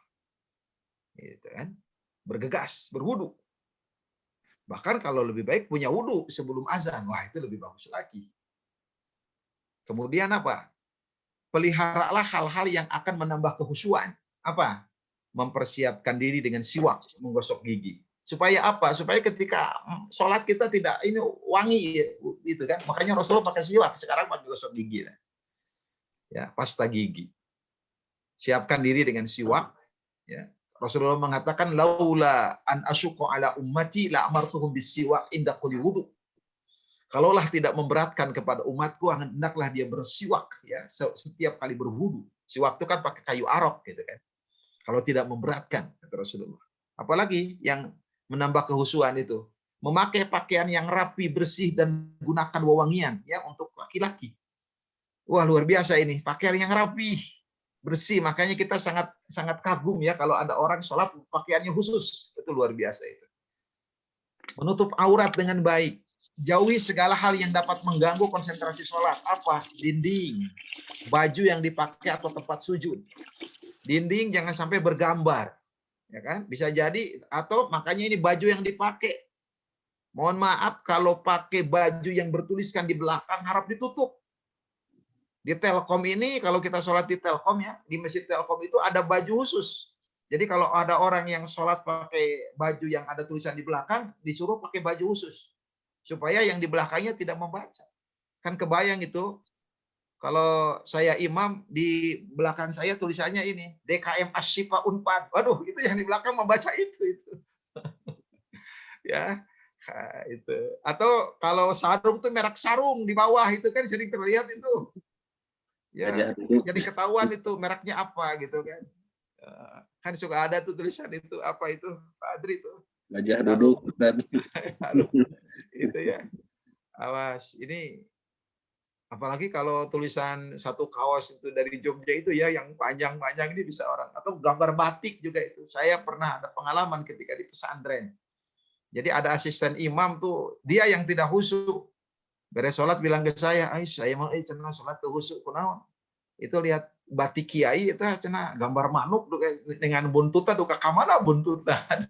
Ini gara-gara batik ini. Ya, apalagi tempat sujud. Tempat sujud diusahakan jangan bergambar. Kemudian tempat yang mempunyai suhu yang normal dan baik. Jangan sampai ya sholat kita diterik, panas. Itu yang membuat kita tidak khusyuk. Kemudian tempat yang tenang, tidak bising, ramai, dan gaduh. Ya, ini tempatnya juga harus tenang, tidak bising, tidak ramai, dan tidak gaduh. Makanya kita mengingatkan saudara-saudara kita yang ada sholat itu ya, alhamdulillah Masjid Asyifa nyaman ya. Alhamdulillah. Nah, bebaskan hati dari segala kesibukan dan kepentingan duniawi. Ini nih, supaya kita khusyuk. Ya, jadi sok bebaskan dulu ini. Ya, apalagi biasakan diri untuk menunggu salat dari waktu ke waktu. Jadi kalau sudah salat zuhur, nah, ini asar jam berapa? Oh, jam 3:05 ya. Nah, jam 3 kita sudah berangkat ke masjid. Itu supaya khusyuk itu. Ya, kemudian sebelum sholat, hendaknya memenuhi segala kebutuhan fisik yang sekiranya dapat mengganggu. Makanya Rasulullah melarang menahan kencing, menahan buang hajat. Harus dibuang dulu itu. Karena itu bisa mengganggu ya kebutuhan fisik itu. Bahkan kalau makan, ya khusus untuk makan isya ya, bukan makan zuhur. Makan siang. Kalau makan isya, Rasul mengatakan qaddimul asya qabla isya. Dahulukan makan malam sebelum sholat isya. Kalau makannya sudah terhidang. Jadi begitu kita duduk, ya berjamaah dengan keluarga kita, tiba-tiba azan berkumandang, makan dulu. Kalau nasi gorengnya masih dicari, wah itu jangan sholat dulu. Ini kalau sudah terhidang. Tidak ada alasan kalau sholat zuhur didahulukan makannya dari, nggak ada itu hadisnya. Yang ada itu sholat isya gitu kan. Kenapa sholat makan dulu? Ini kata Rasulullah harus ingat, lebih baik ingat sholat ketika makan daripada ingat makan ketika sholat. Itu dalil amal itu, ngamalin dalil bukan itu. Itu mendalili amal itu kan. Ya, tapi kalau memang kita sangat lapar dan bahaya, makan dulu. Nah, yang dilakukan ketika sholat itu kan sebelum sholat ya, Pak. Jadi ini sebelum sholat, sebelum sholat. Nah, yang dilakukan ketika sholat apa? Ketika sholat. 1, takbiratul ihram dengan baik. Hari ini pembuka. Ini pembuka, takbiratul ihram dengan baik. Ya, jadi takbirnya jangan ala kadarnya gitu. Ikuti sunnah Rasulullah, hadwa man kibai au udunai. Sejajar dengan 2 pundak atau dengan 2 telinga. Posisi tangan itu. Allahu Akbar ya, 2 telinga atau sejajar dengan 2 pundak. Baca Fatihah dan surat dengan tenang, dipahami, dihayati. Bismillahirrahmanirrahim, dihayati. Alhamdulillahi rabbil alamin, dihayati betul. Kemudian saat ruku, sebaiknya merenungkan bagaimana Allah menyuruh ruku dan tunduk pada kebesarannya. Lalu sang hamba dapat bersimpuh pada kebesarannya dengan segenap kepasrahan diri yang utuh. Ya, agungkan Allah ketika kita ruku. Nah, ini kan ruku. Itu. Saat sujud pun sama. Pusatkan perhatian kita ke tempat sujud. Sujudlah dengan penuh penghambaan, ketaatan, penyerahan diri secara total kepada Allah. Ingat nikmat Allah dan karunia Allah kepada hamba-hambanya. Di bumi ini melebihi segalanya. Namun kita kadang-kadang tidak mensyukurinya. Saat tasyahud, posisi duduk sebenarnya seorang hamba sedang melantunkan kalimat-kalimat yang agung sebagaimana diajarkan Rasulullah. Ya kan? At-tahiyatu lillah. Itu kan? Luar biasa itu. Saat itu. Dan dilakukan secara secara tumaninah. Ya. Jangan tergesa-gesa. Jangan membuat gerakan baru, gerakan selanjutnya kalau gerakan pertama belum selesai. Itu ketika sholat. Setelah sholat, berzikir sesuai dengan yang diperintahkan oleh Rasulullah SAW.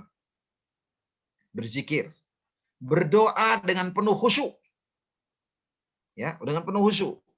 Setelah itu lakukan sholat sunat kalau ada sholat sunat ba'diyahnya, dan jadikan sholat itu sebagai tiang kehidupan, tanha anil fahsya'i wal munkar. Jadi ada sebelum sholat, ada ketika sholat, dan ada setelah sholat. Wallahu a'lam bishawab. Demikian, Pak Andri. Ya. Baik, terima kasih Ustaz. Semoga bisa menjawab dan tidak puas Ustaz ini untuk masalah kekhusyuan itu memang perlu latihan yang tidak ada ujungnya Ustaz. Tidak ada ujungnya, terus. Ya. Betul. Makanya sholat khusyuk itu latihannya bersihkan hati. Dan tadi juga ternyata kita harus khusyuknya dari sebelum sholat Ustaz ya. Jadi kalau misalnya ada sholat yang waktunya ditunda, itu sulit khusyuknya Ustaz ya. Ya, makanya kan ini berangkai ya, ada rangkaiannya. Ketika kita mau sidang saja kan harus bajunya harus bagus itu. Kalau sidang skripsi itu kan, sidang tesis, sidang disertasi itu kan harus suasananya nyaman, kan nggak ujuk-ujuk kita mendapatkan pertanyaan dari profesor gitu kan, dari promotor gitu. Iya. Baik Ustaz, terima kasih. Ini selanjutnya ini ada pertanyaan dari Dr. Retna Merawati, beliau melambaikan tangan. Apakah mengajukan pertanyaan Dokter? Silakan. Saya mencoba menyusun sesuai urutan yang masuk. Silakan Dr. Retna Merawati. Apakah akan bertanya? Jika tidak, saya akan melanjutkan pertanyaan yang masuk melalui chat. Sepertinya saya masih melanjutkan chat saja Ustaz ya, mengingat waktu ini. Boleh lebih ya Ustaz ya waktunya ya? Silakan. Bebas, ya, Ustaz.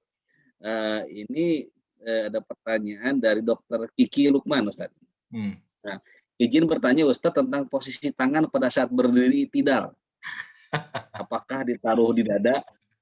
Ditambah sama saya Ustaz pertanyaannya, karena banyak nih posisi tangan pada saat tidal Ustaz. Ada yang sidakep, ada yang lurus gitu ya. Ya. Silakan, Ustaz. Sama buat dokter Kiki, maunya yang mana? Gitu aja saya. Silakan dokter Kiki, gimana? Jadi kenapa? Ya maunya yang mana Pak Dokter? Jadi gini. Dalilnya aja Pak Ustadz, dalilnya. Oke, dalilnya. Jadi dalilnya itu sama Pak Dokter. Dalilnya itu ini hadisnya, setiap tulang kembali ke posisi semula. Nah, ketika menafsirkan semua tulang kembali ke posisi semula, ada yang mengartikan semula itu sedekap, ada yang mengatakan semula itu adalah irsal. Tangan itu ke bawah. Itulah penafsiran fikih. Gitu. Saya bilang. Jadi hadisnya satu sebenarnya itu. Hadisnya satu. Makanya jangan aneh, mohon maaf ya. Persis saja Persis. Persis Bangil, kan Persis ada dua madhab. Ada Persis Bangil, ada Persis Bandung. Ya, ada Muhammadiyah Jogja, ada Muhammadiyah Jakarta, kan gitu. Kalau Persis Bangil itu sampai sekarang sedekap. Jadi ketika itidak tangan sedekap. Itu Persis Bangil. Kalau Persis Bandung itu irsal. Jadi tangan itu terjulur ke bawah.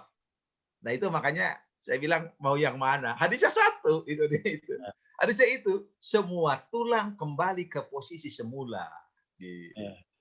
Itulah istihadi ya. Kalau sudah istihadi kita susah Pak Dokter mana yang paling bagus ini.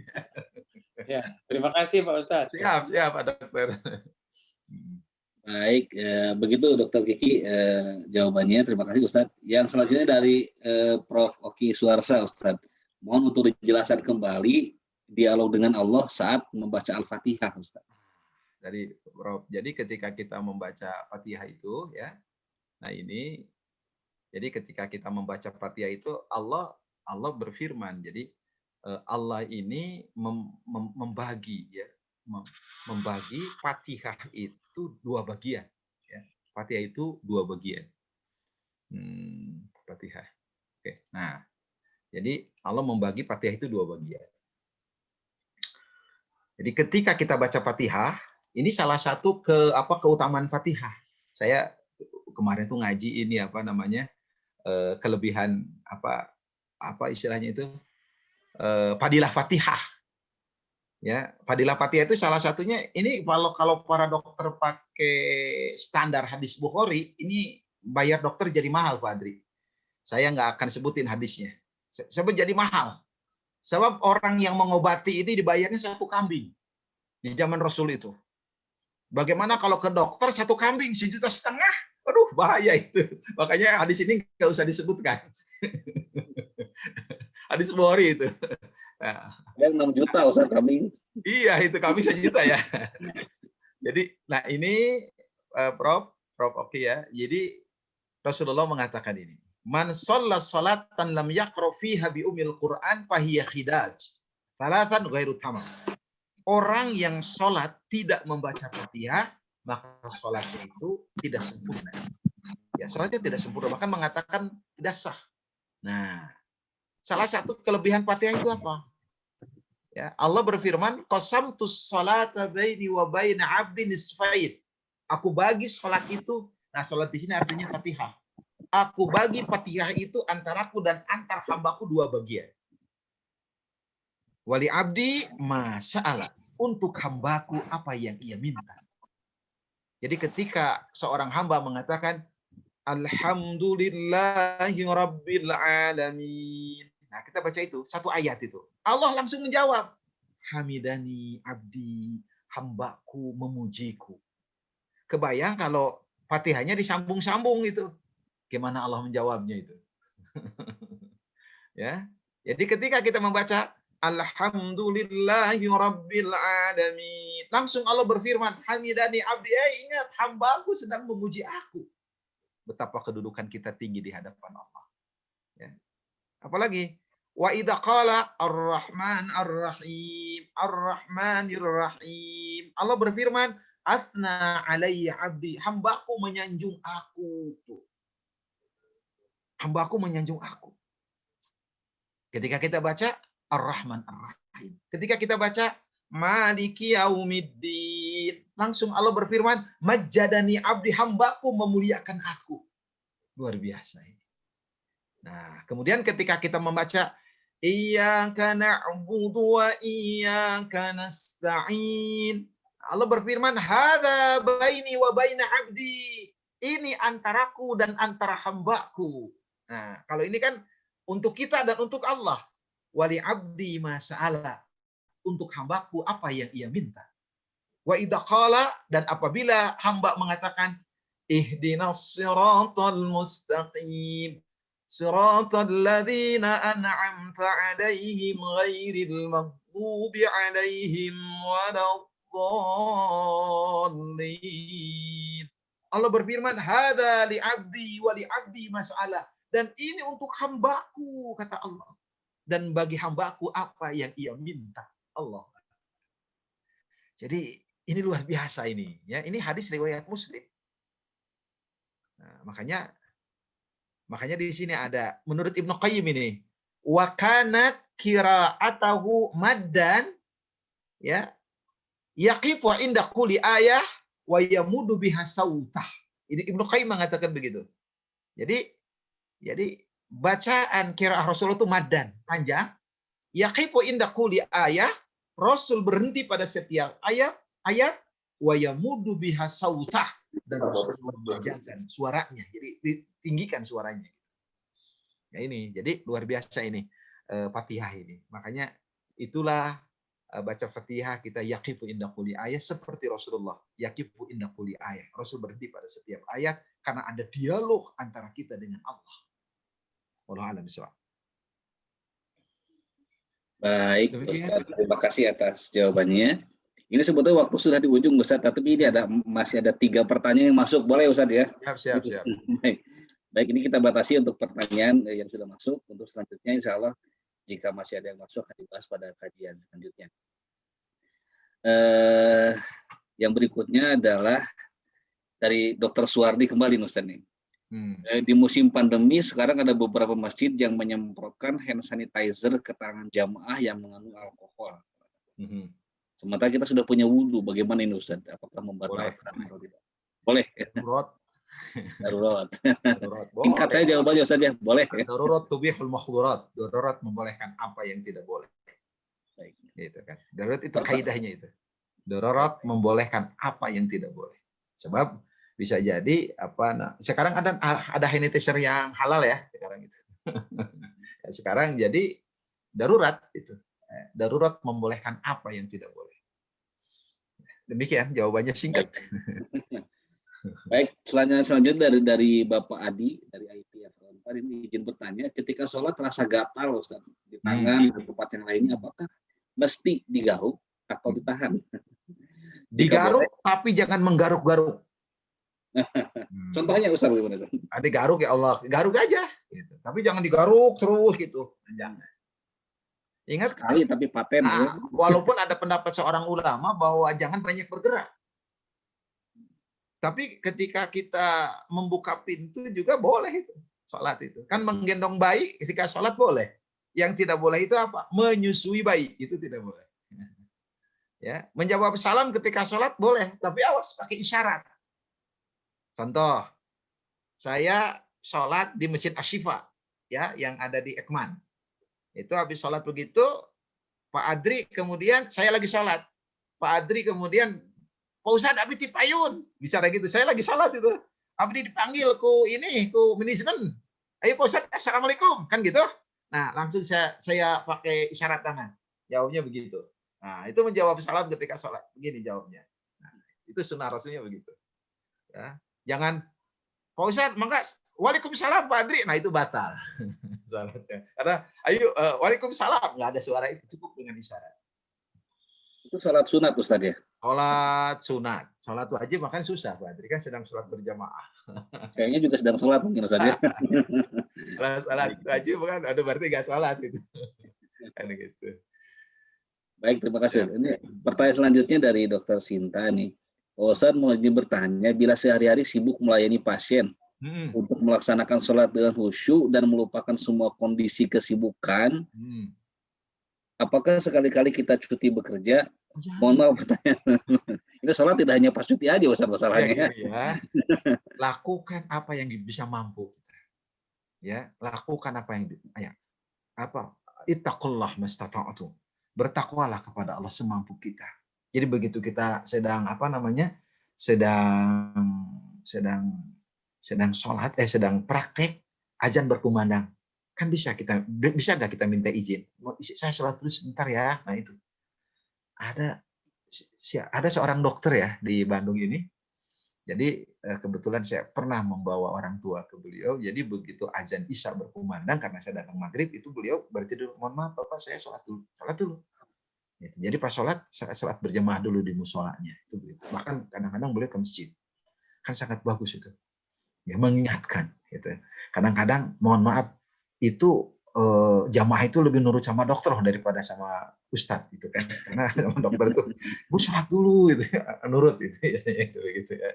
Insya Allah cepat sembuh gitu kan, begitu ya. Jadi lakukan semampu kita. Jadi kalau kita dalam kondisi berpakaian ini kan sedang praktek, ya sholat saja.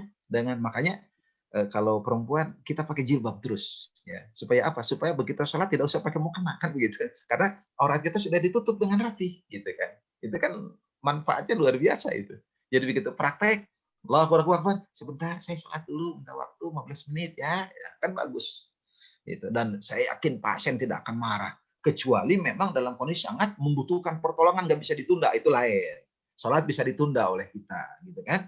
Bahkan operasi sekalipun ya, mohon maaf, bahkan operasi itu bisa menunda sholat. Kalau memang orang ini kan dioperasi, katakan, mohon maaf, dioperasi jam 10, jadwal operasi.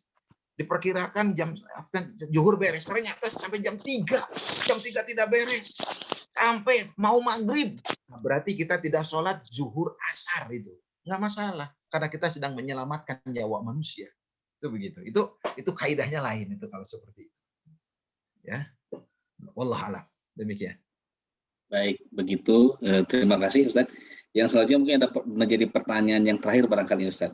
Nah, ini tadi dijelaskan oleh Ustaz pada materi bahwa saat terdekat kita adalah saat sujud ya Ustaz ya, dengan Allah itu. Ini ada pertanyaan berkaitan dengan itu. Pada saat kita sujud lalu kita berdoa, apakah doa tersebut harus diucapkan dalam bahasa Al-Quran, tidak boleh dalam bahasa Indonesia? Terima kasih Ustaz. Dr. Tina Silvan. Dalam berdoa ketika sujud itu para ulama sepakat. Jadi ketika sujud kita baca alif lam mim dzalika itu dilarang. Ketika sholat, yang harusnya itu kalau doa dari Al-Quran boleh. Rabbana hab lana min azwajina wa dzurriyyatina. Boleh itu. Tetapi jangan sampai berdesis. Cukup di dalam hati. Gitu. Bahkan ada ulama yang membolehkan pakai bahasa Indonesia juga boleh, tapi di dalam hati. Tidak boleh dikeluarkan. Sampai ada yang begitu. Jadi doa-doa ketika sujud itu jangan sampai dikeluarkan berdesis. Cukup di dalam hati. Gitu. Ya, dan pakai bahasa Indonesia pun boleh, tapi di dalam hati. Jangan sampai dikeluarkan berdesis. Gitu.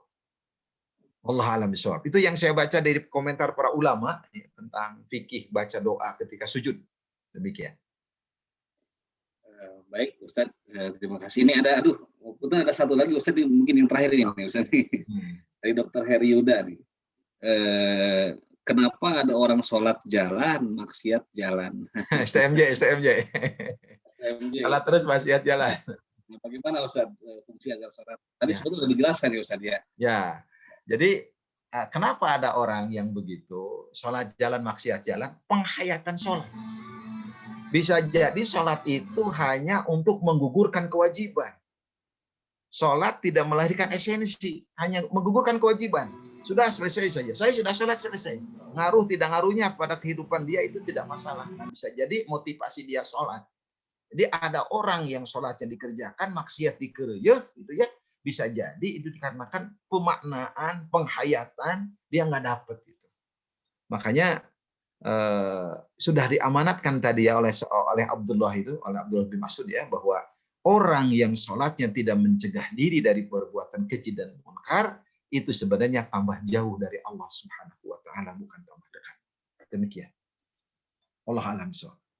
Baik, Ustaz, terima kasih. Alhamdulillah semua pertanyaan sudah terjawab dan kita sudah tiba di penghujung acara kajian online pada malam hari ini.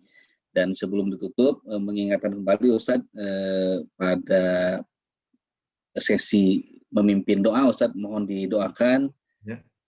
putri dari kedua rekan kami dari staf kepegawaian Fakultas Kedokteran. Itu untuk namanya sudah kami WA Ustadz. Ya, Pak Adri. Namanya. Untuk itu kepada Ustadz sekali lagi terima kasih syukur jazakallah dan mohon untuk dipimpin doa Ustadz. Silakan Ustadz. Bismillahirrahmanirrahim. Amin. Alhamdulillahirabbil alamin arrahmanir rahim maliki yaumiddin iyyaka na'budu wa iyyaka nasta'in ihdinas siratal mustaqim Amin. siratal ladzina an'amta 'alaihim ghairil maghdubi 'alaihim waladdallin.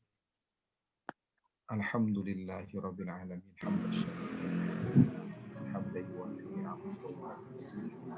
Amin ya Allah.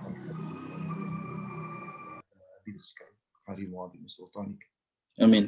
Salli ala Muhammad wa ala ali Muhammad. Amin. Sallaita ala Ibrahim wa ala ali Ibrahim innaka Hamidum Majid. Amin. Wa barik ala Muhammad wa ala ali Muhammad kama barakta ala Ibrahim wa ala ali Ibrahim innaka Hamidum Majid.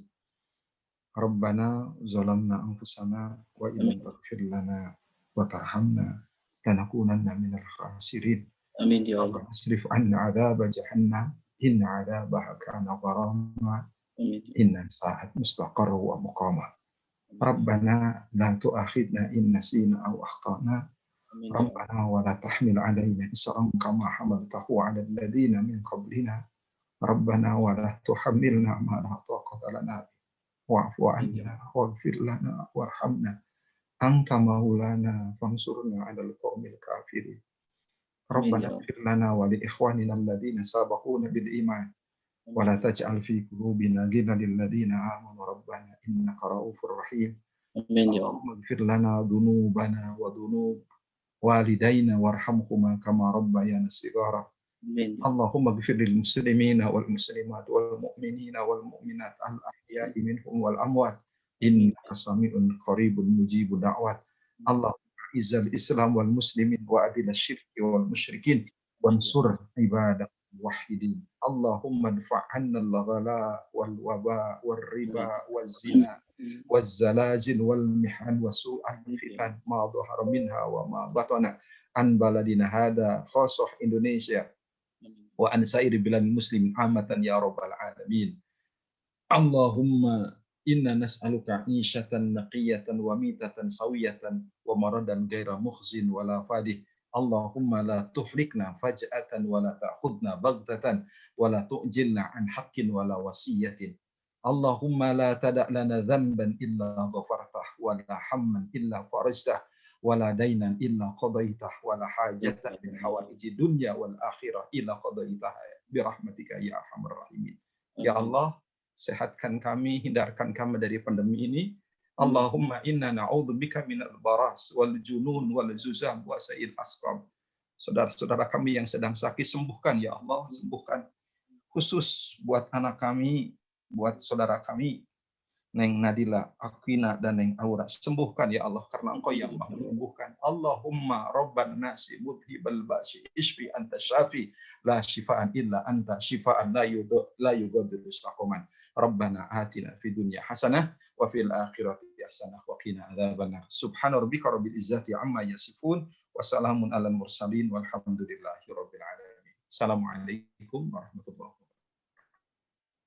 Alhamdulillah. Waalaikumsalam warahmatullahi wabarakatuh. Baik, terima kasih sekali lagi mengucapkan syukur jazakallah pada guru kita Ustadz Dr.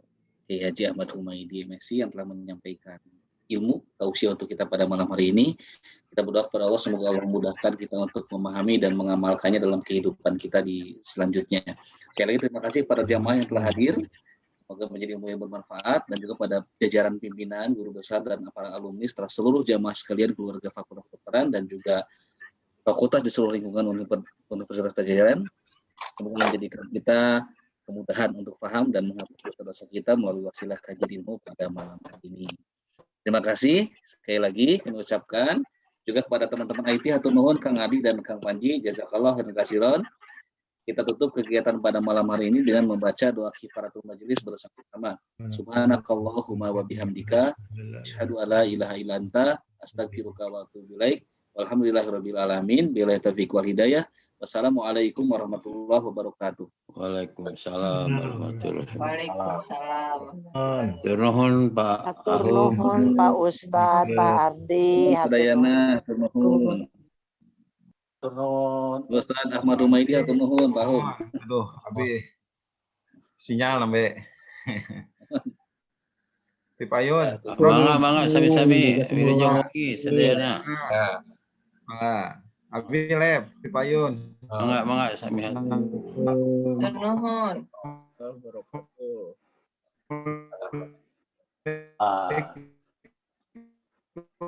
Hatur nuhun Ustaz. Hatur nuhun. Sami, jazakallah, hatur nuhun sadayana. Hatur nuhun.